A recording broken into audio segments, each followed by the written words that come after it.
So, hey everyone. We're going to do the official intro in just a couple minutes, but in the meantime, yeah, hi, happy Friday. Hope you're having a good one.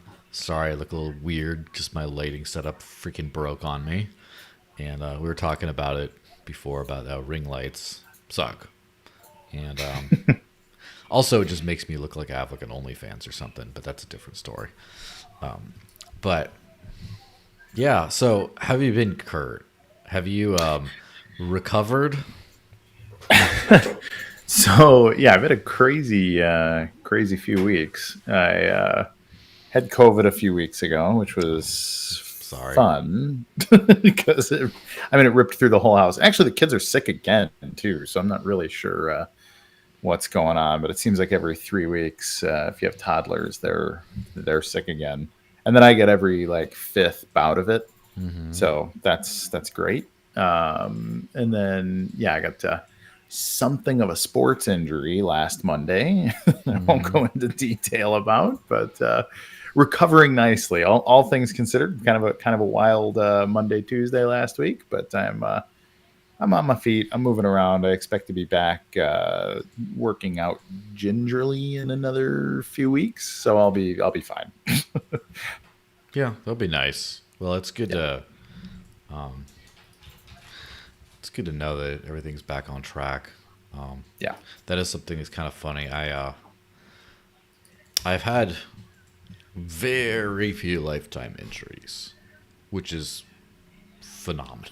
Like, for yeah, example, I don't think I've ever got like my bell rung or like a headache from getting hit in the head, even though I did, kicking sure. stuff, you know, got kicked in the head a lot, but like never enough to like give me a headache from. So Yep. fingers crossed, no serious. I still have my janky jiu-jitsu pinky over here, but other than that, everything's Yeah. great.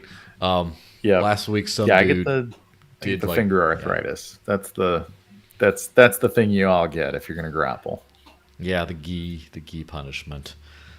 Yeah, I got I mostly have no jujitsu pain ever. Like almost like it's just like a day or two of soreness and then there's nothing, which is Yep. fantastic. Yep. But someone did jack up my knee. There's always that guy. Well, I got that guy. There is that guy Yeah. in the gym and nice dude, but he sort of jacked up the knee, so it's not that bad. I'm just not doing a lot of like De La Hiva on that side because of the angle, Yeah. the tweak, and Yep. just I'm very careful, which means we will probably never roll together because of the size discrepancy. Would probably just destroy all my ligaments, just pop them out. I'm I'm a very playful grappler. In tournament I'll give you the business, but I was a fundamentals coach for 6 or 7 years, so rolled with a lot of white belts and being large, I was basically always the largest guy at the gym, so I got pretty good at playing nice for the sake of having training partners that would play with me. And now finally, I'm at a gym where there are a few upper ranked larger guys, including the head coach. Head coach is about my size too. Yeah. So that's fun, but I think you'd be surprised. I'm quick and sassy on the mats for an ultra heavyweight. Yeah, well, that's reassuring. I mean, I'm regular sized. I mean, I'm sure you've seen regular sized people. That's about me. But Yeah. and, shy of 200 pounds for sure. And then Yeah. one of my training partners is a 4'10" and a half, 4'11" woman, and so I guess that's like I'm like the middle Pokemon of like little like between the three of us, right? So Yeah. yeah, I know what that's like. Let me see. Got a few people watching. I keep on getting. I'm in this. I'm in some message group with a bunch of like Litecoin people talking about Thorchain, and it just pops up as notifications, and I keep on thinking like, oh wait, is Kurt trying to tell me something? Like, oh wow, my gallbladder just exploded. I kind of gotta go, and like so. Anyway, hopefully not. All right, so I think we're actually ready to get started. Got a good show. Let me hit the intro and we'll get into it. Ready, go.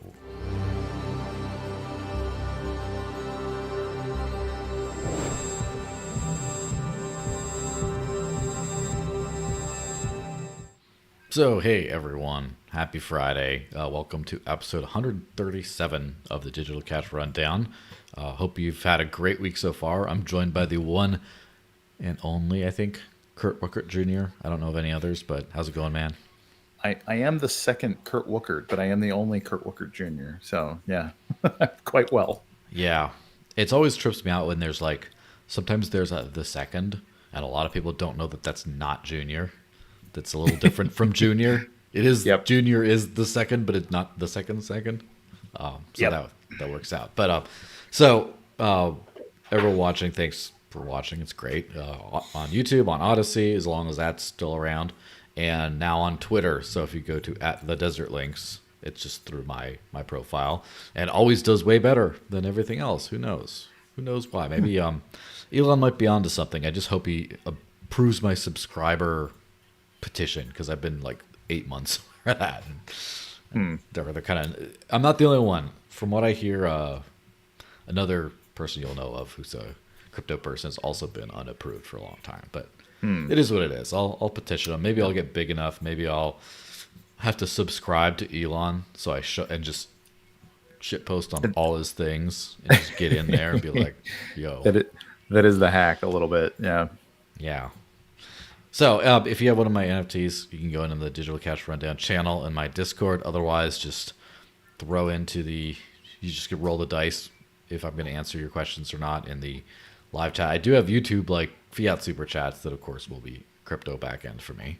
But you can do those. And yeah, feel free to comment on Twitter as well. But again, pay to play. There you go. So it's just how it works around here. So let me make sure I'm on the right tab here.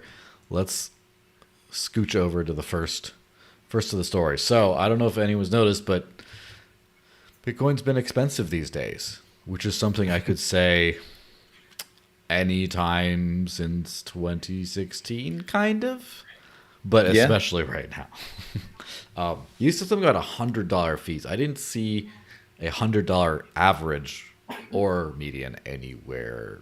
It was like 40 or 60 maybe. But was it? Yeah. Which fees were 100 that you remember? So I didn't observe it myself, but I saw a few people complaining, sort of ordinal trader types. There's quite a few Bitcoin ordinal people that spend all their time on X talking about which wallet does what and whatever. And I saw a few of them like, oh my God, I either I hit $100 a transaction or almost $100 a transaction. So I didn't go confirm it on chain, but I saw a few people complaining about it. But yeah, and I'm sure there have been some that have done that. But anyway, Leonidas NFT, I don't know what that is, but it's on Twitter, whatever. If it's on Twitter, Yeah. It must be real, right? So Ordinals is experiencing an extreme supply shock that's driving up the value of existing collections. Sustained high fees are causing the anticipated future supply of image inscriptions to go down. This is increasing demand for now scarce existing image inscriptions. And then, of course, you have Bitcoin Magazine putting this up. It says just in, because everything's just in with them. 24-hour Bitcoin Ordinals volume tops 27 million to set a new all-time high. So stuff is going crazy, and I'm also hitting on the BitInfo charts thing about like historical average and median fees, going everywhere. And right now, we're of the big spikes. There's a 2017 end of the year one, 2021 end of the year one.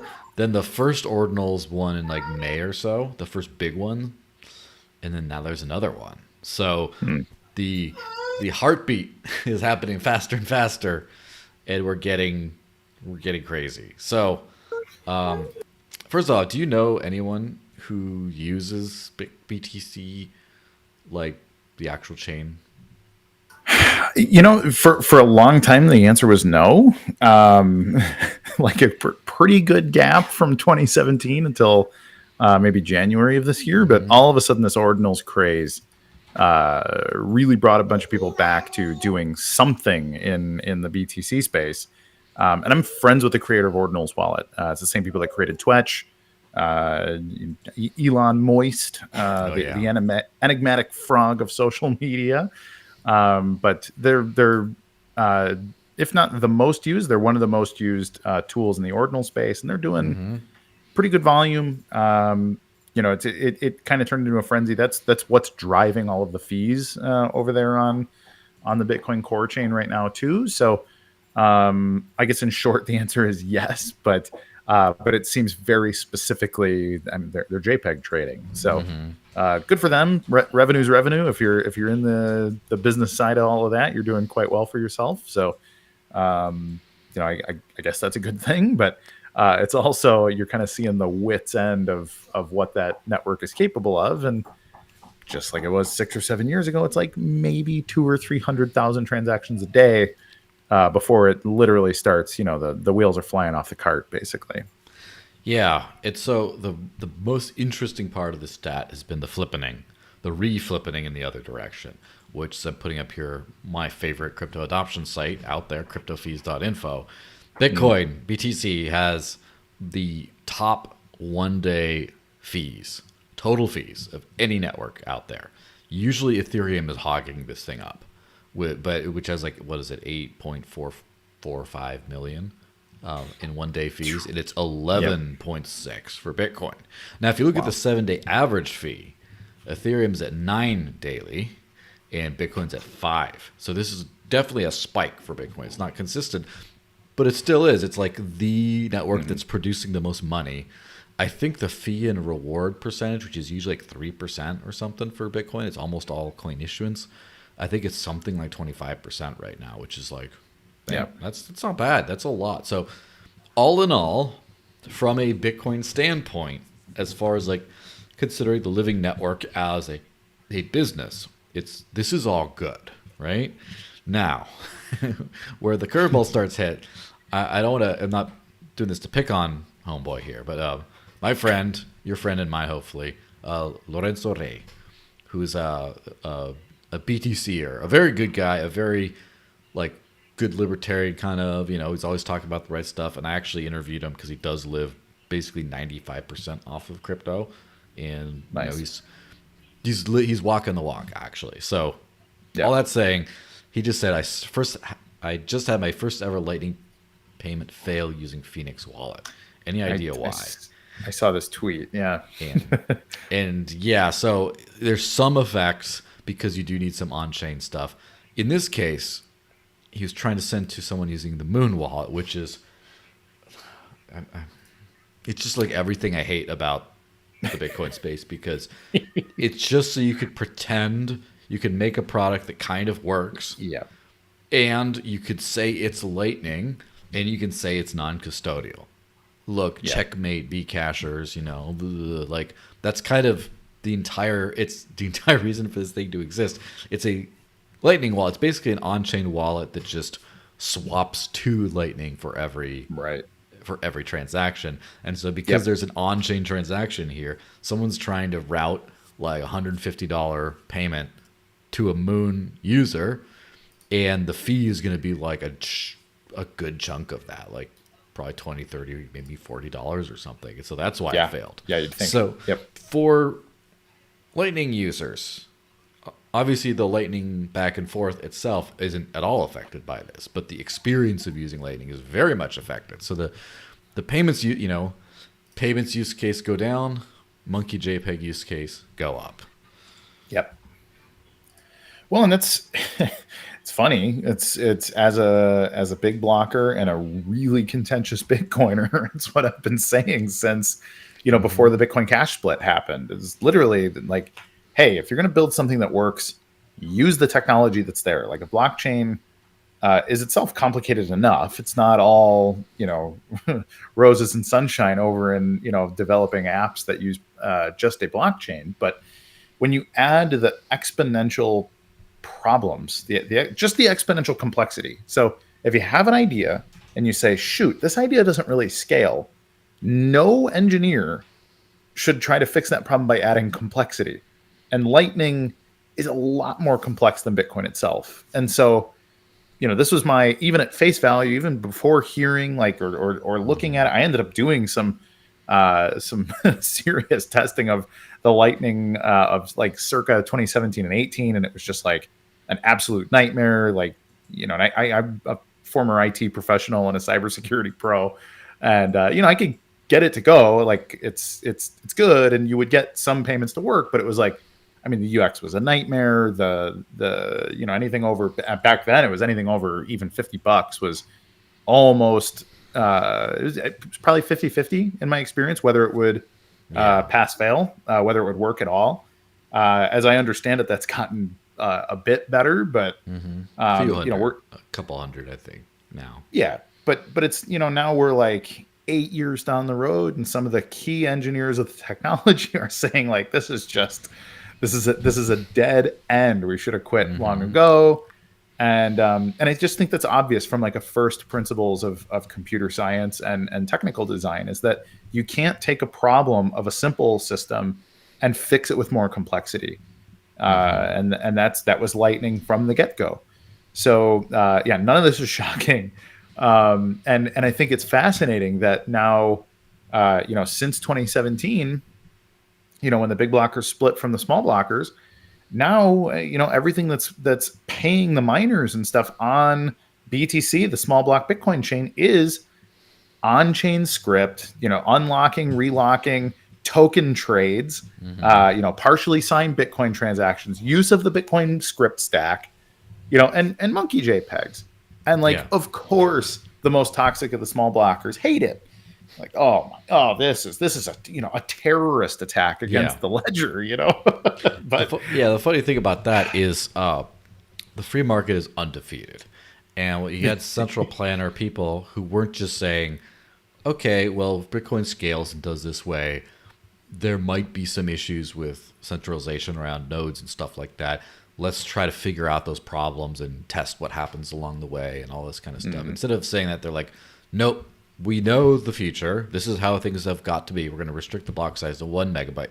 L2, which doesn't exist yet, by the way, at the time that this was talked about. Right. There's no real L2 for Bitcoin. I would argue there still isn't, but they're just saying that'll fix it. We don't know, but that'll fix it. And the thing when you centrally plan is, first of all, I don't think it's efficient. It's pretty obvious. But also, life finds a way. And life found its way around. The thing is, Lightning is a real-world technology. It's not just a hypothetical. And it does some things well and some things it doesn't do well. And neither of those are subject to any of our opinions. And so what it turns out it does not do well is a peer-to-peer kind of like, oh, everyone has a channel with this guy and that guy, and you route through a million. No. What it does is fewer hops, large volume, large back and forth. And so oddly enough, it makes sense for things like exchanges who want to like, all right, we swap back and forth. Or if you're just going to be plugged into one thing like Phoenix that has a huge node on the network, and it kind of coalesces in there. But then you start to say like, what is then people think, oh, well, then on-chain people will still use that to settle Lightning primarily. But what do people want to do?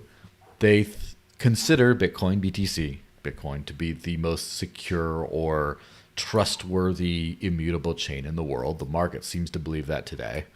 And as such, what people like the block space value is very high. So like if you can do more stuff on Ethereum, but they'd rather do it on BTC for some things that are like unique digital space. Yep. And that's just what it's turned into. And that's what the market is valuing. And Bitcoin, I don't think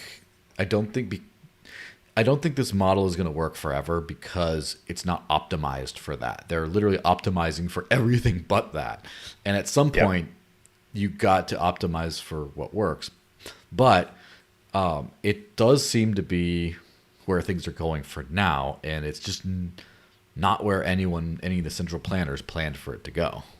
Yeah, no, 100%.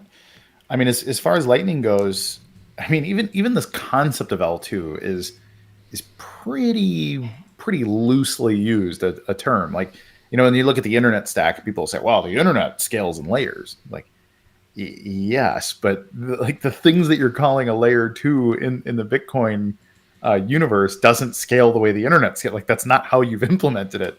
Like Lightning, for example, it's just a separate network.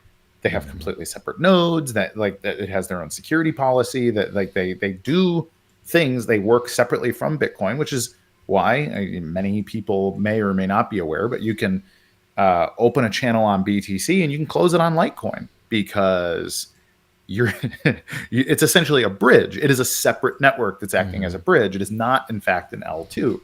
Now they'll argue like, well, it's timed or whatever, time locked hash, HTLC, whatever. Time lock contract. Is that what it is? Yes. Okay. There's something we'll never have to remember ever again, but sure.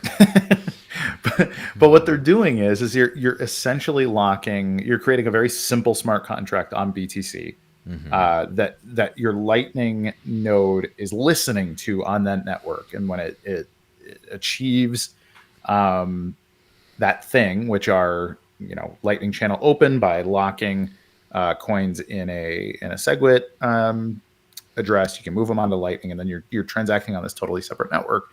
But all of this is so ridiculous because the real L2 of Bitcoin is inherent.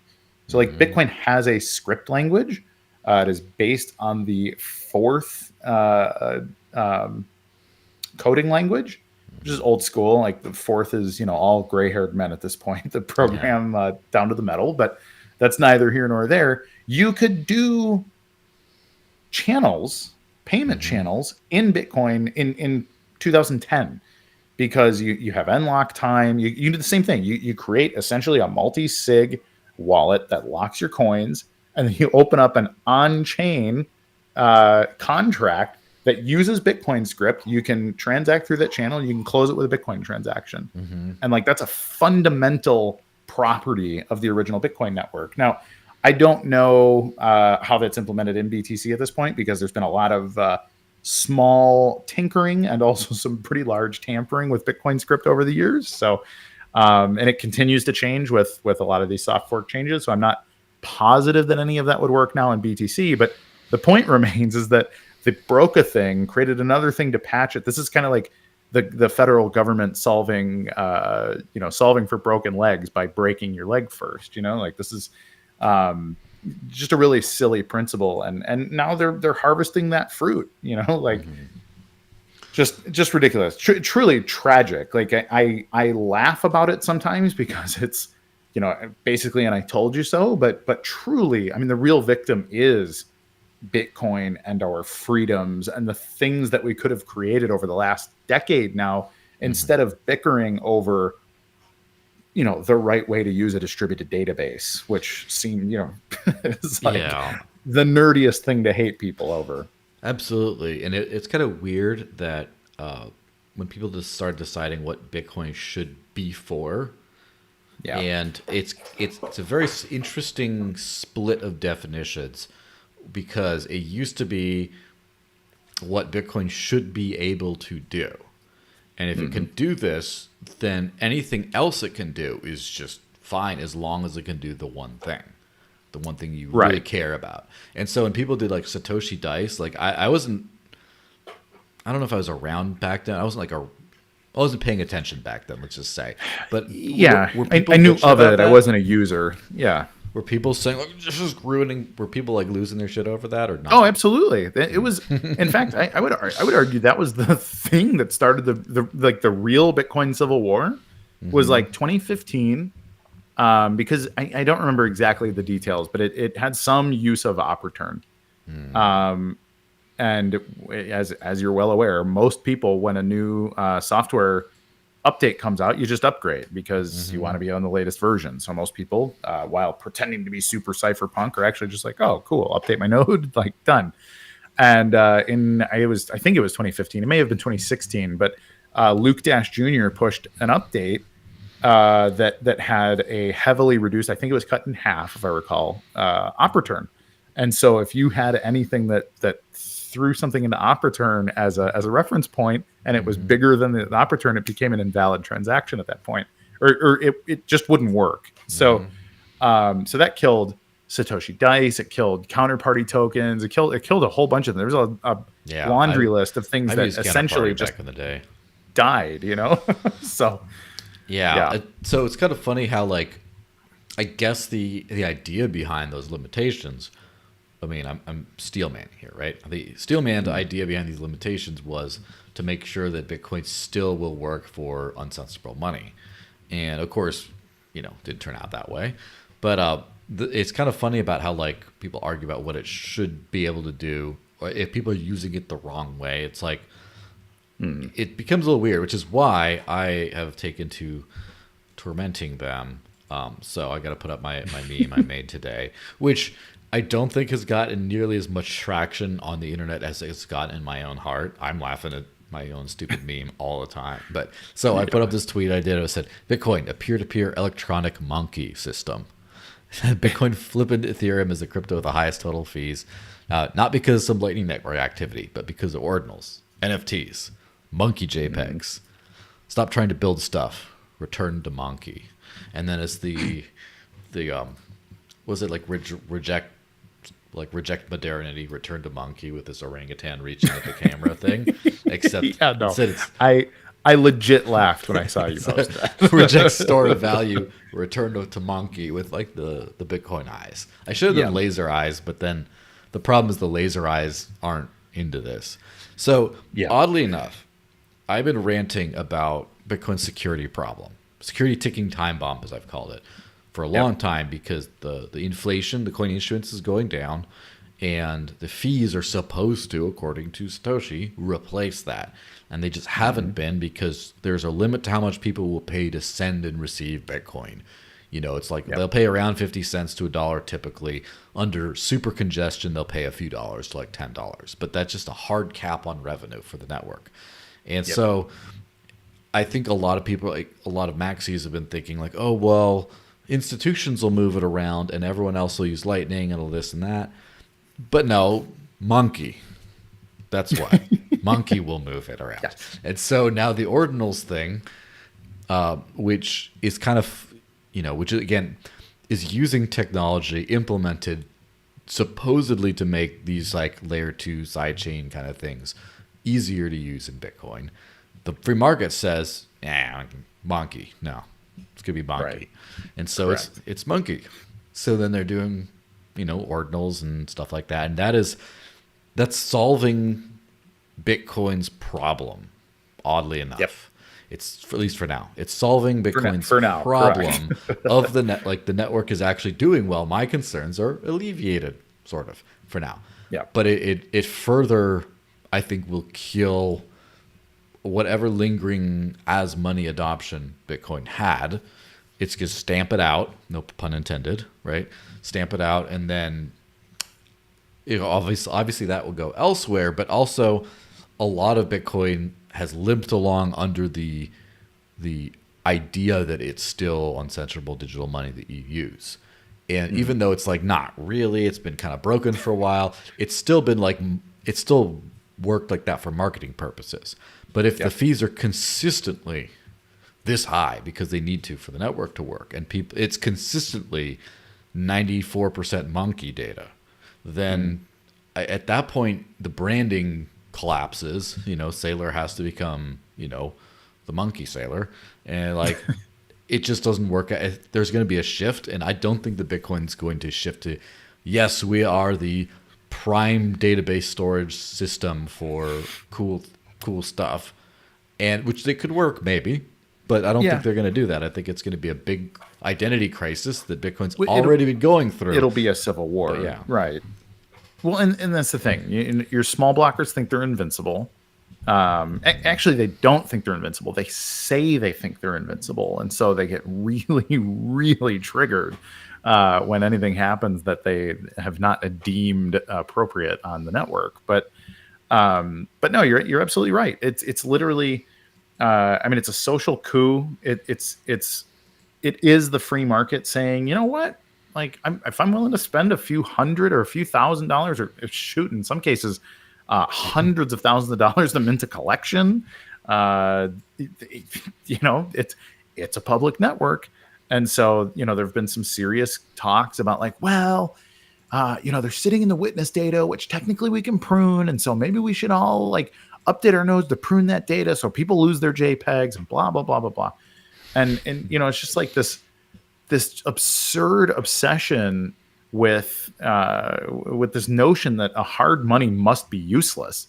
It's actually Max Kaiser's position. He talks about that, like, oh, thank God you can't use it for anything else. It just gets to be perfect money.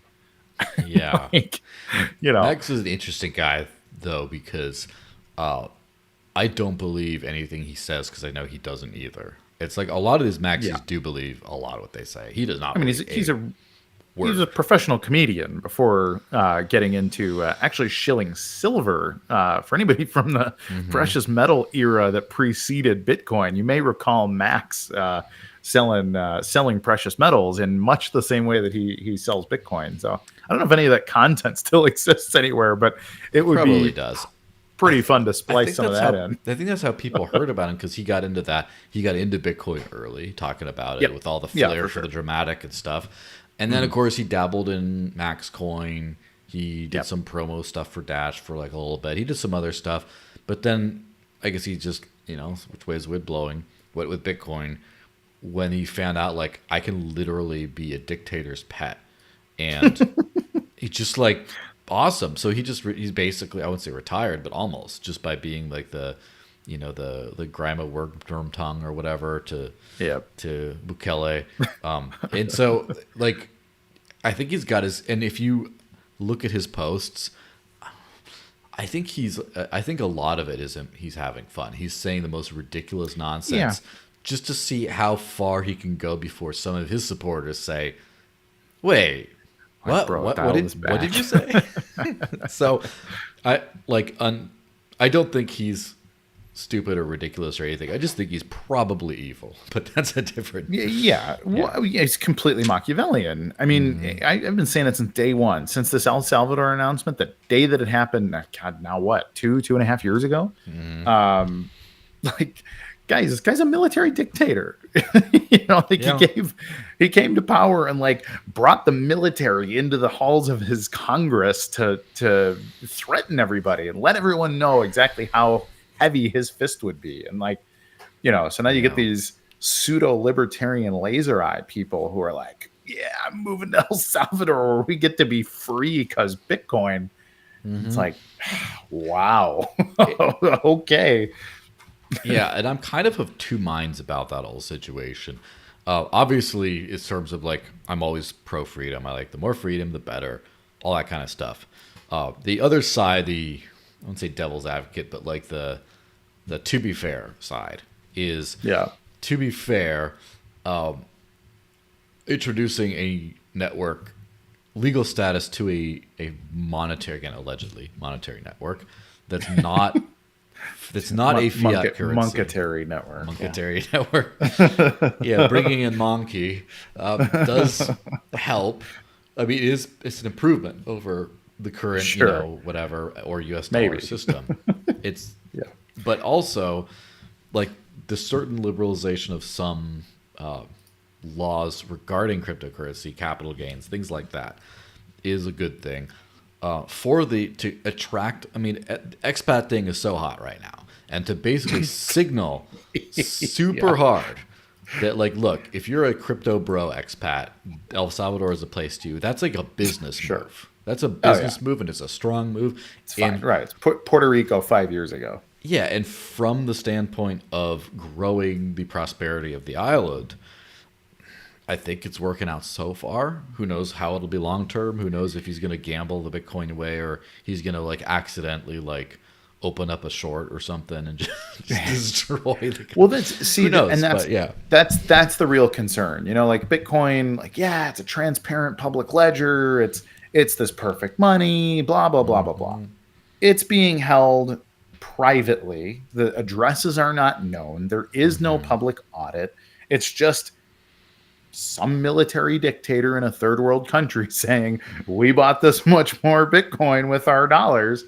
And like, that isn't the kind of freedom we're talking about. It's not. Is that what it would look like in the United States? Like, oh man, we won. If, suddenly, Joe Biden says, hey, we spent $1 billion on some Bitcoin. And like, would the maxis in the US put up with not knowing what address or addresses that they're sitting in? Like, I think the answer is no, but look at Sailor. Sailor's doing the same crap. Like, it's all in opaque shell companies. It's every time he shows up and says, yeah, we just bought another $100 million of the best money in the world, and like, dude, Gotta go prove by it. this. He's like Right. always he's always doing like the Stephen Hawking for some reason. I don't know why. He Yeah. seems able-bodied, uh, but yeah, the point is, the funny thing about I wouldn't say everything, but a lot of the things that Bukele has done would be a very different story if you considered El Salvador to be a private community where he was like the president run by because in that case you're like, all right, we're going to accept a new payment method for our goods and services here. That's fine. Yeah, he's the CEO of a Latin American company restaurant and like mercenary co-working space, right? It's so in that case, we got a nice beach too. It's like, yeah, we cleaned up all like the crime. Like it's not like crime. We cleaned up the spots, and now you're offering a clean product to your customers, and it's just like, oh look, we're diversifying our company war chest, our company portfolio, MicroStrategy style maybe, or Tesla style, or insert whatever company. All this stuff isn't a problem until it's just like, oh, this guy is doing things against the consent of his people. Yeah, like that's where it becomes ugly. So that's the thing is like in reality, things aren't one thing or another. They're a lot of times both. It's so mostly he's a dictator doing a bunch of like nasty stuff to his people. And then there's also the side of he's running the country like a business and making some bold moves, which seem to be good for business so far. So it's hard for me to try to walk that nuanced line because I just want to like throw eggs at him and that's it. But it is what it is. I mean, he is a president of a government, which already puts him in the lower 50% of all humanity, in my opinion. So the special hell. Even my favorite politicians should be met with an extreme amount of caution. Yeah. And so just because this guy says Bitcoin, even Ron Paul deserves a spanking on his way to heaven. Like right. It is. I mean, and that's how we should treat our politicians. And so just asking the question of like, maybe he's not that nice of a guy, and you get the laser max, you're like, what, you're just you're a shit coiner or whatever. It's like, man, do you guys have any principle about what any of this is for? And I think that the increasingly obvious answer is no. Mm-hmm. Absolutely, it is pretty insane. Well, speaking of things that are pretty insane, and Bitcoin Maxi, which by the way, we did not curate this subject list specifically so you could like dump on Maxis the whole show. It just happened to be stuff in the news, right? It turned out perfectly, just like last time when I had people talk about Thorchain and stuff. It just happened to line up with like all the good stuff. So let's hit on Tether, right? Everyone loves a Tether. So Laura Shen tweeted this article from whatever. Stablecoin issuer Tether plans to invest $500 million in building its own Bitcoin mining facilities and other miners across the world. Strange. And then you get to Paolo Ardoino, or however we say his name. Yeah. The Tether guy. What is the pair about? Have you figured that out? He's always no. The Joker looking pair as his profile picture. Yeah, and he changed it to his real normal face, but he still has a pair after his name now. And I have no idea. Some signal to some other seedy underbelly. Yeah, some Bohemian Grove nonsense. Whatever it is, it's not apparent to me. But anyway. Yeah. Goodbye. So he says Tether today releases attestations for Q3 2023. Cash and cash equivalent portion of reserves is all-time high at 85.7%, yielding $1 billion. So really quick to stop on that thing. My understanding of Tether in the beginning, again, before I really understood Tether, but like the way it's marketed is cash, not cash and cash equivalents, but cash should be 100%. Now cash and cash equivalents are at an all-time high, meaning it was lower, and U.S. Treasury bill direct and indirect exposure at $72 billion, 72.6 billion, reduced secures loans by 330 million. Investments in energy, Bitcoin mining, P2P tech are not considered in the reserves, thank God, at least if you believe him, thank God. Right. Excess reserves stable at 3.2 billion. Bitcoin volatility of Bitcoin and gold had minimal impact on excess reserves, blah, blah, blah. So given the whole report thing. So from the attestation, all this is at the end of October. So Yeah. even though the Lorshin thingy was from today, this thing's there. So, yeah. So before I say anything, what do you think? Well, a lot of people, will come out and be like, "Wow, certain tether fudders have been proven wrong again and again and again." And the fact of the matter is that is not true. They have been convicted of and fined for fraud in the United States. They've been mostly slaps on the wrist. I think the most recent one was like a $14 million fine from the New York Attorney General's office, but it doesn't change the fact that an accounting of their business model was found to be fraudulent. And so, the people that say that Tether is a dangerous fraud actually have quite a bit more evidence on their side than Tether does. So, and they'll tell you like, well, yeah, but we have days where we can do redemptions of $10 billion, and they do indeed do those redemptions. But the problem is that's not the business model. And secondly, when we get people, presuming Bitcoin is some kind of a hedge against central banking and fiat currency and whatever, like everything there is to hate about a central bank issuing currency is as bad or worse when you when you combine the worst aspects of an unaudited offshore corporation to that mix. And that's what Tether is as a corporation. Now, do they provide a valuable service? I think the answer is actually yes. I do not have a problem conceptually with a fiat stablecoin. It's just a token of value like anything else. I also really like tokenized gold and any tokenized real world assets. I think those things will be valuable if they're on a scalable chain. The problem with Tether is that that's not what's happening. They have a completely opaque minting and redemption process. It is filtered out into this bucket shop crypto economy through a couple of mostly criminal exchanges. We have a similar thing with Binance where people are like, wow, Binance persists, man. The fact that it's been there for 6 years now, isn't that proof enough? And it's like they get right. They get kicked out of jurisdictions all the time. They've been registered in 6 or 7 countries that have kicked them out while they've been around. And this kind of thing increases. They keep like, oh, okay, now we got a money transmitter license in some third world country you never heard of. And oh, it's been rejected again. And, so it's like, they're trying to keep a snowball rolling downhill. And they've been lucky because it's Binance's opaque ledger, Tether's opaque ledger, and then all the opaque stuff that actually happens in between that sort of mint, redemption, trade,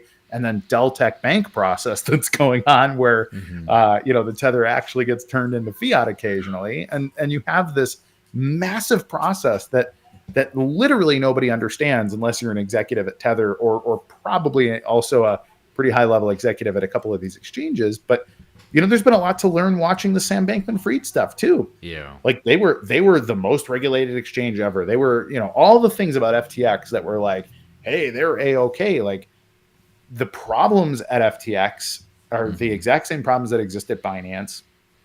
And if Binance goes down and Tether and just all this stuff, like all of it is teetering. It is teetering as much or more than the real world economy that Bitcoiners claim they're trying to circumvent or supersede or whatever. And it's just nonsense. I mean, everything about Tether is nonsense, the way that it's gone down. Yeah. It's very interesting because Tether seems to be quite a good, profitable business. Sure. It's just the problem is it's a fraudulent business. Yeah. Which, like, objectively, it seems to be that way. Now, I think that what keeps Tether, like, from collapsing from its, I guess, fraud or whatever, is the fact that, first of all, a lot of people do probably know about the fraud and no one cares. Like, unfortunately, people just don't care. But also, Yeah. it's a very profitable business, and they bring Yeah. in a lot of legit revenue from legit customers because people want what they do, and that's enough to where if there's like a weird hole in their reserves, they just got so much money they can just stuff cash into the hole, and Well, the yeah, hole is fine. you're a money printer. Like, Yeah, how do you lose? it is very funny to see the way it works with the Bitcoin price manipulation type stuff, which I'm not a conspiracy person. I haven't gone down the rabbit hole to like look at the data and stuff like that. But it seems pretty, if you have a coin that's worth $1 and it's accepted for $1 everywhere basically. If you have that and can create them and do not have to have the exact equivalent in backing necessarily, and there's forcibly going to be some time when your backing value fluctuates, or it's more or less than whatever. There's going to be some fluctuations. So because of that, it seems really easy to, if you just, I'm going to print a ton of Tether, and before people see where the backing comes from, because part of it is in Bitcoin, and they've said that, then you just pump the crap out of Bitcoin, so now you retroactively become solvent. And it's a very interesting, like, I don't think it works forever, let's be honest, but like Yeah.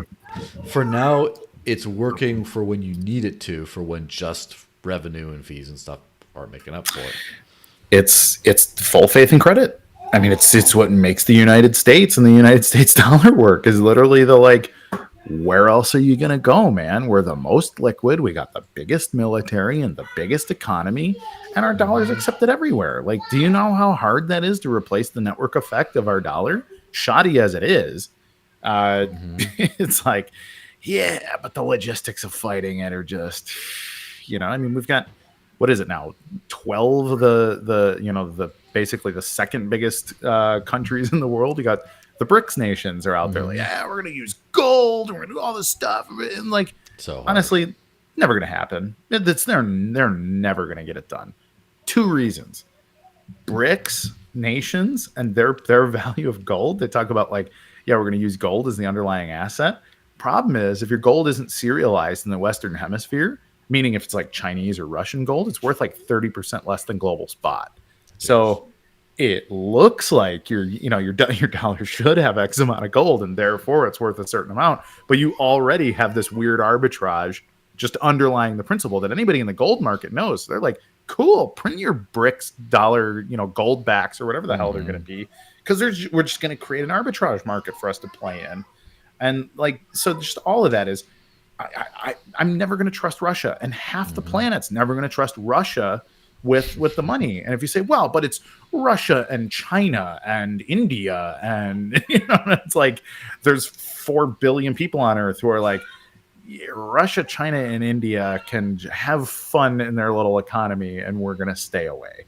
And you can say that's elitist or whatever. Again, I am a heavy critic of the U.S. dollar, but BRICS is just worse, and Tether's worse than all of them. But they're all trying to benefit from creating network effects. Like, the Tether deserves an incredible amount of credit for creating network effect and creating just the right sort of market conditions and trust models in those market conditions to have made themselves very, very rich and powerful. So from like a pure Machiavellian, like, business management standpoint, like, good job, Paulo and the other guys over there. Like, this is a masterclass in much the same way that you'd see a masterclass from, like some international cocaine dealer or something. It's like, wow, how'd they figure out how to run this empire? Like, that's pretty impressive. But that's what it is. It's a really, really crooked, shady empire, and they're good at it. So I guess good on them for now. Yeah, it's going to be very interesting to see how it goes, because stablecoins are probably going to start to be regulated much more harshly, I would guess, in the U.S., especially when you start having people trying to play with CBDCs. And if you have a stablecoin, it's basically a CBDC that the CB doesn't control, and so Yes. so it's not going to work out for them. So I think at some point, if they're either going to have to give up on CBDCs and just be like, can we snoop on Tether's customers? And the answer is yes. Like they're either going to just we'll make that deal. yeah, they're either just going to give up and just be like, it's just like we used to send all the mail through the post office, and now like FedEx and Amazon do almost everything. And but long they pay taxes, like we don't care too much. They're either going to give up ground, which government hates to do but does do sometimes, or they're going to just say your business is illegal. And so the thing is, it's like, I know obviously Tether's very well connected, but is it well connected there? That's the real question. I think the real question is like, who busts them? Like you get your FinCEN or your Interpol or maybe the FBI, and like, you know what? These kind of things always start with an FBI agent walking in and being like, "Hey, like you're under investigation. I'm gonna walk out of here with your ass in my hands someday." And it's like when you're Stuart Hoegner and Paulo Ordonio, how easy it to be like, tell you what, how would you rather walk out of here with $100 million under the table that nobody can track, because I can issue it directly into an account at this exchange offshore, and it can all be done now. I can have it done before you leave the office if you like. That's when bribery, I mean, in the 80s or whatever, or the 90s IPO crazes, you would have had to have had, the Wolf of Wall Street would have had to have handed over like a suitcase full of $100 bills, which, FBI agents got to walk out with and whatever, like he's under investigation. But this is so much easier today that, like, where do you find the untouchables? Old Chicago reference. Like, where do you find the guys that are just, they're going to stand up to Al Capone and police corruption and all this stuff no matter what?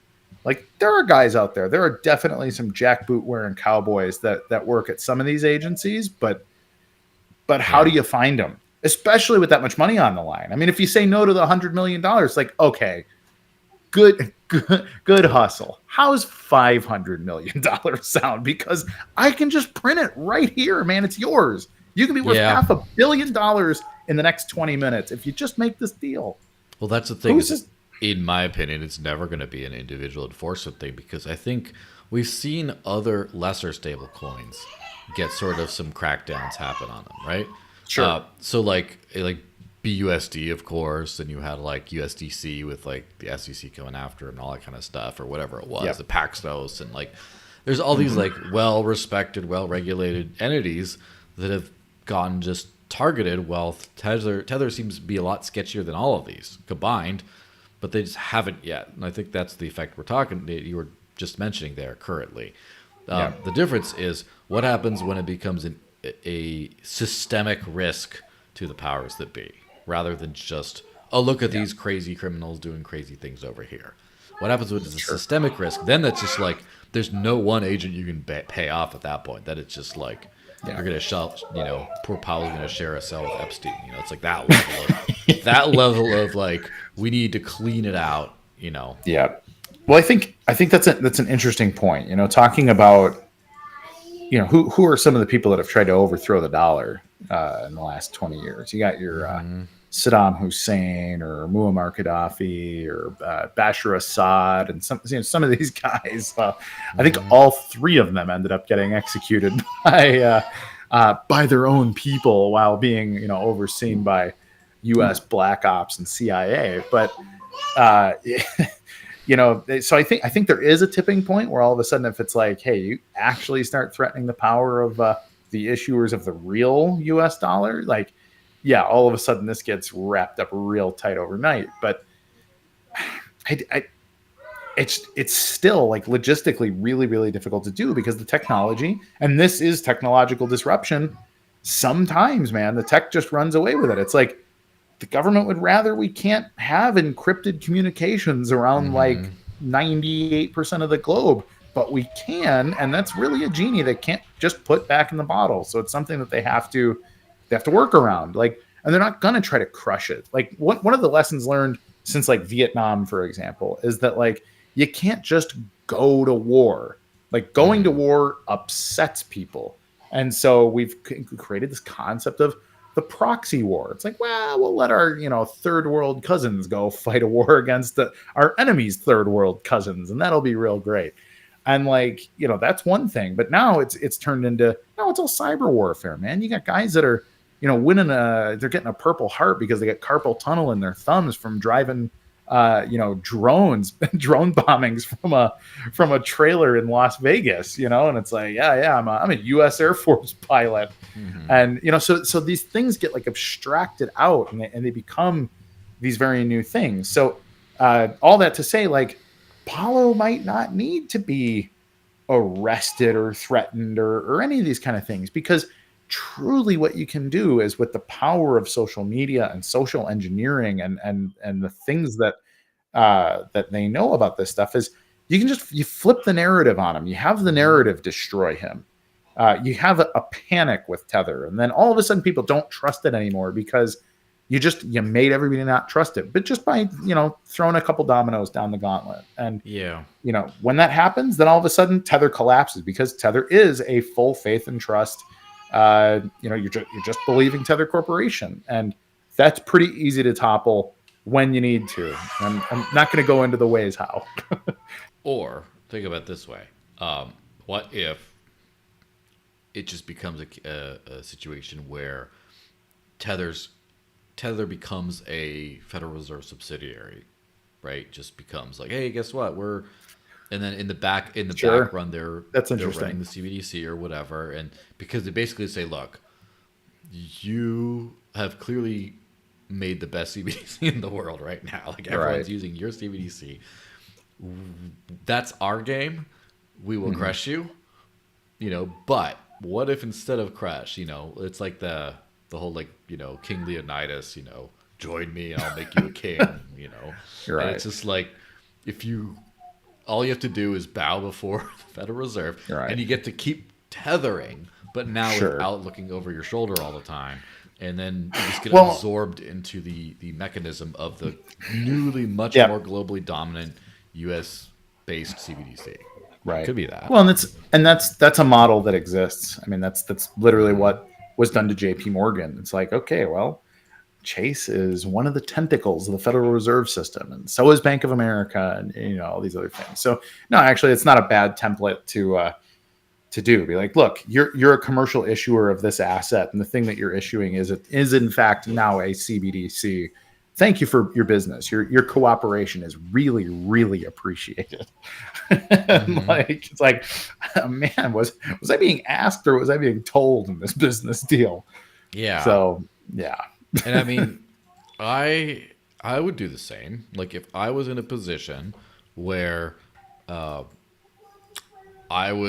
had an overwhelming position of power over someone, but that person could cause some damage on the way out, I wanted to avoid the damage. I'd just be like, look, we all know what's up.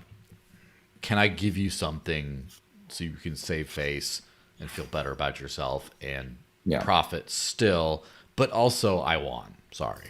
Just and just that's the best way of doing business. You don't want to have to just go completely smash something, because that's just like, people notice when stuff gets smashed and they get scared, and that doesn't build trust. If you're just like, oh no, everything's fine, that's great for business of the status quo, and then there you go. Well, speaking of that, let's hit on this BlackRock thing real quick. Just very quick. So BlackRock's Bitcoin ETF approval announcement expected this Friday, that would be today, as the SEC approaches the deadline for a decision. And have you heard anything specifically if that happened or not? I don't. I still just kind of feel like it's not going to happen. 24 minutes ago, update. There it is. Franklin Bitcoin ETF is officially delayed as expected. There you go. Oh goodness. Okay. So that's what happened. Live breaking news, right? Well, and here's the thing: like Bitcoin, people have been talking about a Bitcoin ETF now for 6 or 7 years. I remember the first, when they were talking to me with CME Group and futures trading there, and like, this is going to lead to an ETF. It'll be instant. And it's just, first of all, it's just a bonkers concept. Like this notion that Bitcoin needs to be in an ETF is insane to me. Mm-hmm. ETFs. Yeah, I'm not going to get into ETFs because you said let's keep it short, and I think that's probably wise. But Mm-hmm. it's just a silly concept. It's just one more piece of example where like this is about fiat pumping. Like talking about Bukele and some of these people. Like Larry Fink is exactly the same kind of like old world tyrant lizard dude that Mm-hmm. you don't want involved in your Bitcoin. But it's the exact same thing. Like, oh, BlackRock, like let me get on my knees and open my mouth. It's like, Yeah. And come again, on. it's one of those like two minds sort of situation because I don't really care, but especially so I don't really care for a couple of reasons. First, it's not why I'm in the space at all, but also I'm not really in Bitcoin specifically either. But Sure. this kind of stuff, like getting the boomers on board with whatever, is an inevitability of a successful, I guess, adoption curve in some kind of way. So I'm not like mad about it, but the bad part is, I mean, obviously it's better if people just use it the righteous way, but also it used to be a lot better if people were buying their damn coffee with it already, right? Right. The fact that this is just not being used, and Mm-hmm. then all of a sudden the boomers get in control. Again, no offense to any boomers listening to this podcast, I know there might be a couple, but it's just not a good way of like the institutions are coming, like institutions before anyone else, like mom and pop first, then institutions if they want to play along later, fine. So Yeah. I'm not like mad or against the idea of like, well, I'd rather the world didn't work that way, but it's fine. It's just like people are paying their taxes with crypto. Oh, okay, well, I don't like that, but it's happening. Right. It's gonna happen. It has to happen when like people who aren't lunatics get involved in this thing, Yeah. And it's what it is. But it's like if people are only paying their taxes with this stuff and no one's actually like running their nodes over Tor or I2P or whatever cool cyphertext stuff you want to do, then that's when it starts to become worrisome and a problem. It's like, okay, there's this entire like underground adoption phase that we missed out on most of it. We got the first parts up to like the Silk Road and then like some other stuff like that, and then like but then the rest of like, oh well, now like nerds are paying for stuff with it. Now like libertarian places are running all off of it. Now all that stuff just got like rugged, and now we're just but institutions. It's like, don't you think we have a few things to do before we get them involved? But whatever, preaching to the choir here. For sure. Well, and I think it's really funny because, a month ago or whatever that was, that this was news about the ETF stuff. It's like, yeah, no, BlackRock is this brilliant thing. And then a few days ago, it was also like, we're also looking to launch an XRP ETF. And it was like, well, here's why these people are idiots. It's like, Yeah, and the funny thing about that is I do remember the XRP price go candle up, candle right back where it was based on the news. Just always, classic. it's always funny. Well, let's hit on this jungle bus stuff. So, you let me know about this stuff. So, as always, GorillaPool is something that you work on, and it's a mining pool, and I guess you have managed mining as well as allowing people with individual miners to then mine in this pool. Correct. Now, the particulars of Bitcoin mining are not something I'm really good on. I'm okay on, but like most people are like not at all okay on. But I am kind of curious. So, and I'm sure you've done this spiel before, but why not just hit the new crop of viewers, some of who were on Twitter/X, which probably weren't there before, like the real quick TLDR on what's different about GorillaPool than just any old mining pool. Sure. So the first thing is that we're exclusive to BSV. And there are 3 pools on Earth that are exclusive to BSV. So we're a very small group of people. So now, how many pools are inconstant to BSV? They're cheating bastards on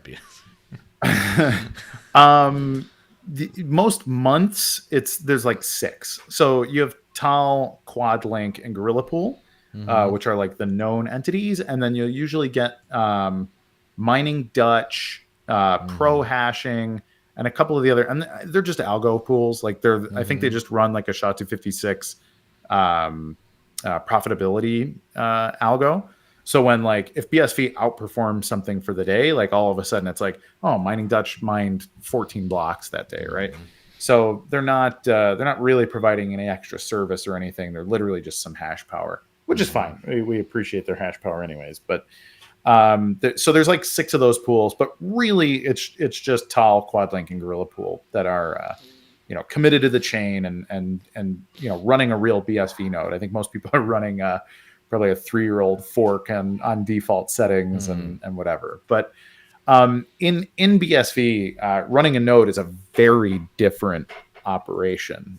You can run a lot of crypto nodes on on a Raspberry Pi. You can certainly run basically any of them on any modern computer. You can run a node on. That is not the case in BSV. Our bandwidth requirements are quite a bit bigger. So if you're basically you get people that are falling off the network all the time because hey, I can't download 4 gigabytes worth of signatures every 10 minutes. My computer does not have the the CPU threads to calculate the signatures, and then you crash out. So it's a different process. What GorillaPool does is we manage all that stuff. A lot of people try to run virtual machines and cloud instances the way that you would run lots of other blockchains as like wallet providers and stuff like that. They're just running a DigitalOcean instance or something. We run bare metal, so we're in a server farm running on bare metal. You have to know the machine, tune for the machine, etc., to really make the node and the hardware become symbiotic to make this node work. Now, with that, we're able to mine. We actually hold the world record for the largest block ever mined. So about a 4 gigabyte block, roughly 4 million transactions in that block, which we're pretty excited about. And then, a bunch of other records too, all on like high water benchmark scaling Bitcoin sort of stuff. So the thing that makes us cool in the space is that we're the only public pool. So if you just have hash power and you want to mine BSV, like you cannot mine with Tal or Quadlink, they're closed pool. We have an open IP address. Our Stratum addresses are public. So if you want to come mine on GorillaPool, we don't even take authentication. So you can mine Anon on BSV using GorillaPool. We'd be very happy to have your hash power. And then we offer sales and hosting as well. So we have accounts with MicroBT and Bitmain to sell What's miners and Ant miners. And we have hosting. So we have 6 sites now in North America. We're up in Washington State, Iowa, Kansas, Quebec, Wisconsin, and West Virginia. So depending on, if you want to buy one ASIC or you want to buy the megawatt, we can do that for you. So we offer all these things, basically infrastructure service. If you want to participate in the network, then with that, because a node is so difficult to run in BSV, we invented this idea called Jungle Bus. And what it is it's like a direct bus into our node. So if you need blockchain data because you're some kind of blockchain entrepreneur in the BSV space, but you cannot afford to run the node, what do? Where do you get data? Where do you get your company's tokens or whatever it is that you're doing? Well, Jungle Bus allows you to subscribe to just a subset of the data that exists in your node, and then you can run a very light client index on DigitalOcean or AWS or whatever you want to do. So we feed the data. We guarantee it. It's guaranteed with our proof of work. It's signed with our keys as a pool, and we give a guarantee that data is valid commercial data from the blockchain. And so it allows like essentially light client access directly to a node that you probably don't want to run. Yeah, definitely, because kind of hits that. I have seen a lot of like providers being like, it's not worth it to run this whole thing because of our nodes keep crashing and stuff like that. It's kind of interesting. Yeah, I mean, it's good to see like a full on, service like that on kind of the whole infrastructure for the whole thing. What's demand been like just over all like over the years, up, down, what So like we're just out of curiosity, you know? Yeah, I mean, we've been around for about 2 years. GorillaPool as a company has been. I've been in the mining space longer, so it's a little bit of a GorillaPool is more like a sub brand of my greater. Like I've been selling hash power and hosting services for years. Um, so getting into it was pretty easy. It's not like we had to like learn how to run a pool. Although running a BSV pool is a very unique thing relative to everything else. But the hashing side of it, which is what everybody thinks of when they think of mining, that's identical in BTC or BSV. So we do offer hosting at the parent company. So if you want to mine BTC, you want to hop on Power Pool or Ant Pool or via BTC or whatever you want to do and mine with them, you want to buy some ASICs at a good price and have good hosting, like you can also reach out to me. We can set you up with stuff like that. But so running it is, it's fun. It's marginally profitable. Mining is never like quarter by quarter profitable for like just mining. Like the mining business isn't profitable, which is why every cycle you see lots of big mining companies just go bankrupt. It's like, well, how is that company worth $100 million 14 months ago? And now it's literally like the whole board of directors is fired and all the ASICs are in the garbage. Like what the hell happened? And like, that's how Bitcoin is designed to work. It is not supposed to be particularly profitable at any given time. So you have to get very good at timing those cycles. But buying when stuff is cheap. So like your ASICs, for example, you can buy a new amp miner for something like $2,000 or $3,000, depending on the model. But at the top of a bull market, like let's say BTC is worth 150 grand in 9 months. Well, that same ASIC that you bought for $3,000, you probably sell it used for 7, 8, 9, 10 grand because it looks like it will ROI in 6 months if you just buy it and turn it on. So, And it would, it's a all correlated else being equal, but all else is not equal. Yeah, well, Not right. always. Bitcoin's economics and profitability are always like 4 or 5 interconnected rubber bands on like difficulty, price, your electric cost, and whatever other economic or political variables come into the thing. So all that to say, we're a relatively small and relatively profitable, small mining operation. The pool itself makes more money than it loses. And so you can say we're profitable, but we're not like taking salaries. It's ultimately a relative hobby in many regards. But the way that we do make our money is more so like on the hosting side, and then the more power that we buy, because we're in rural areas, so we very quickly become the largest purchaser of power, sometimes in a whole county or multi-county area. Interesting.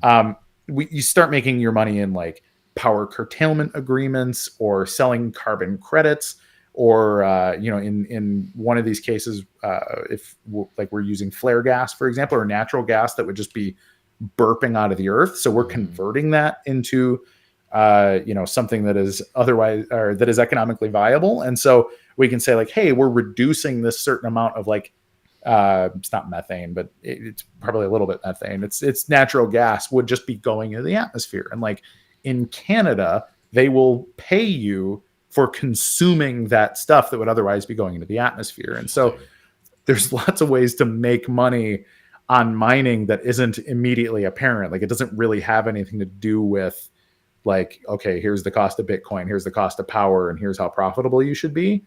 I think the best example, and if you want to see how this works at a larger scale, this is what Riot blockchain does.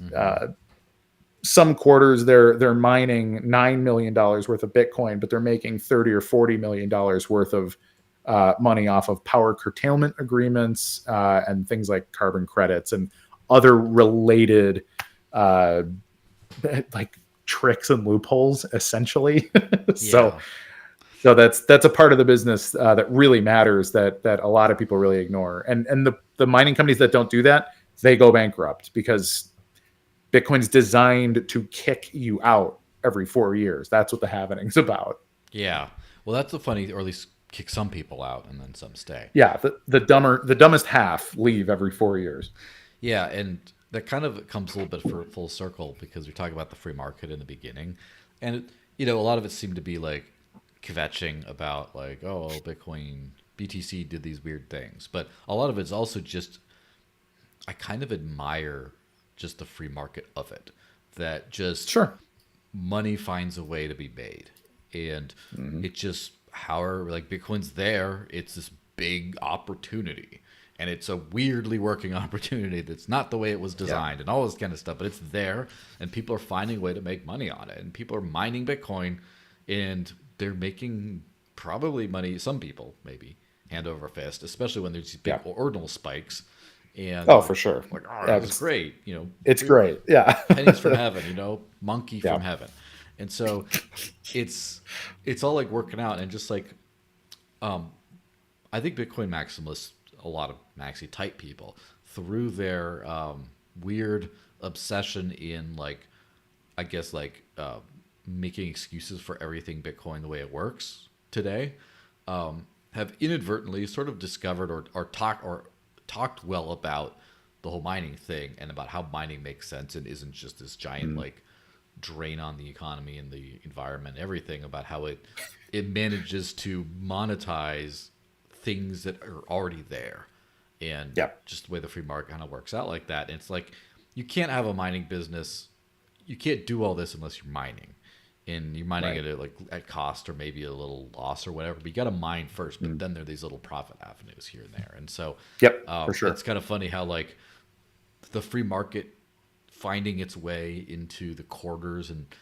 this entire weird digital ecosystem, it's kind of it kind of takes the whole monkey thing full circle, from monkey JPEGs to monkey on the Jungle Bus and GorillaPool. It's all light years different, yet same, because it's all about free market finding a way to make money and make sense out of big dollars and cents out of just a given situation, and which the ingeniousness of that, and also literal like monkeys. So it has those in common. Great place to wrap up. Where do people follow you on all the stuff? So I've very deliberately made my handle Kurt Wuckert Jr. on every possible platform. So whether it's on Threads or X or Instagram or any of the other dozen places where content exists, that's where you can find me personally. I also have kurtwuckertjr.com. If you want to send me a contact us, talk about whatever. I also have GorillaPool.com, or you can read my articles or watch my streams on CoinGeek.com related media, which is my exclusive publisher of my big grand ideas. Nice. Yeah, throw out the link tree thing you put up there. Please do. Yeah. And then obviously your profile on X/Twitter, whatever they want to call it these days. And I do. It's funny the way on your whoever's Twitter profile, they always have a little like the images off the side, and I just see this like funny like Maxi with Lambo stuff in the head meme that you posted earlier. Excellent. In response to this thing, JPEGs and shitcoins are ruining Bitcoin. Can the homies do something? Perfect. What a great way to wrap this whole thing up. Thanks very much for being on. Thanks for all the fun stuff, the good comments. We'll be back next week. Maybe not you, but someone else will. Sounds good. We'll be back next week. You'll be back on the show at some point. And for sure. Thanks everyone for watching. Enjoy the weekend. Stay safe out there. Don't hit your head or anything. All that good stuff. And I will see you in a week. Bye-bye, guys.